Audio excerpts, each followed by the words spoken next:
Bienvenue dans le site contenant les pistes de travail, ressources et contenus de cours PPO. Une section pour les accompagnateurs est disponible, une autre section pour les enseignants. Ensuite, on peut s'inscrire comme visiteur anonyme et on peut s'inscrire et par la suite s'inscrire à des cours. Ça vous donne droit de poser des questions dans le forum de discussion, répondre à des questions, etc. Donc, je vais aller dans Connexion. Je vais me connecter comme étant visiteur anonyme. Je vais aller par la suite dans la partie pour les enseignants. Ça fonctionne par onglet. Un des premiers, onglet Introduction. Donc, on vous avertit comment on fonctionne dans ce site. Donc, vous êtes sur la ligne de départ prêt à enseigner le PPO. Ensuite, on vous propose un modèle d'enseignement qui est le modèle 70-20-10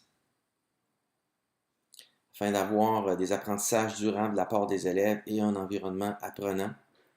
Donc, on vous propose le modèle 70-20-10. On vous parle d'intégration d'éthique. La puissance de l'intégration d'éthique est dans ce site.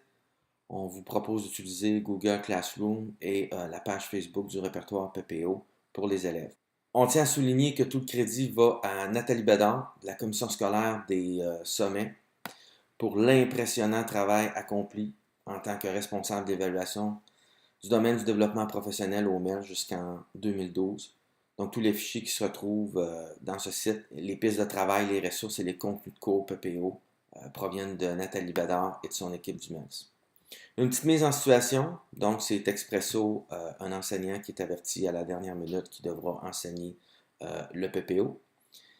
L'enseignant doit s'approprier 3 champs d'action. Le premier champ d'action, c'est l'appropriation des ressources présentées aux élèves, donc qui contient des cours. Donc, elles sont représentées par cours, mes 27 premiers cours.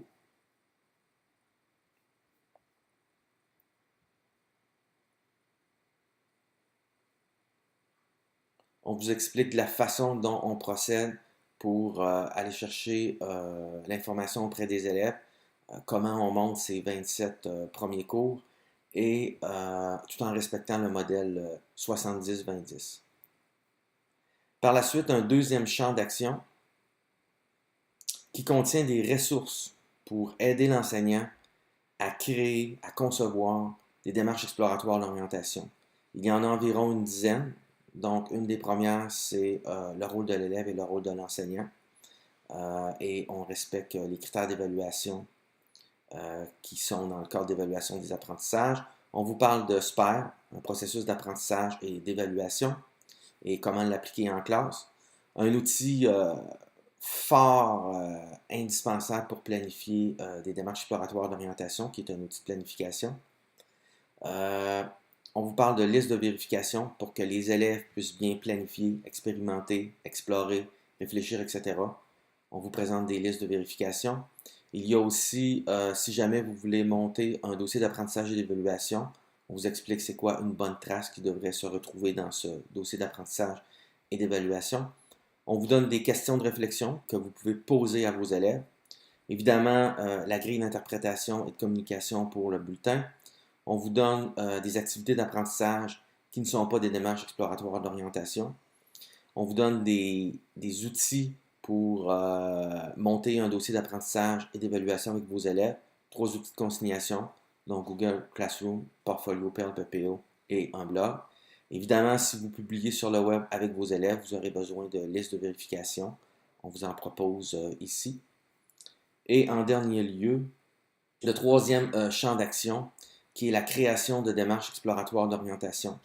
Donc, c'est en utilisant les outils, les ressources, les pistes de travail précédentes présentées dans le champ 2, le cadre d'évaluation, processus d'apprentissage et d'évaluation du père, etc.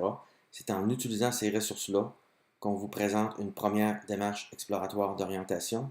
On va en déposer bientôt une deuxième et une troisième, etc. Et vous pouvez vous les approprier. Et à la toute fin, il y a une partie commentaires-questions, donc un petit forum de discussion dans lequel vous pouvez poser des questions.